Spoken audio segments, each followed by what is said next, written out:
దావీదు 10,000 మంది అని ఆయనకు పొగుడుతూ ఉన్నప్పుడు సౌలు అప్పటి నుంచి దావీదు మీద విషపు చూపు చూశాడంట.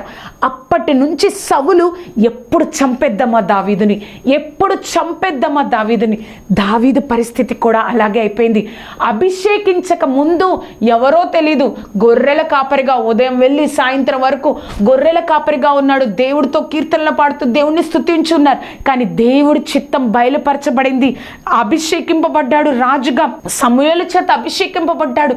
అప్పటి నుంచి దావీదు జీవితంలో కష్టాలు ఎదుర్కొన్నాడు, అప్పటి నుంచి ఎదుర్కొన్నాడు. కానీ దేవుణ్ణి విడిచిపెట్టల. అయ్యో, నన్ను ఒక గొర్రెల కాపరిగా ఉన్నప్పుడు నా జీవితం చాలా సంతోషంగా ఉంది కదా ప్రభా, కానీ గొర్రెల కాపరిగా నన్ను అభిషేకించావు, నన్ను రాజు అన్నావు ఇశ్రాయేల్ ప్రజల మీద. అప్పటి నుంచి సౌలు నా మీద విషపు చూపు చూస్తున్నారు, నన్ను చంపాలనుకుంటున్నాడు. ఒక సామాన్య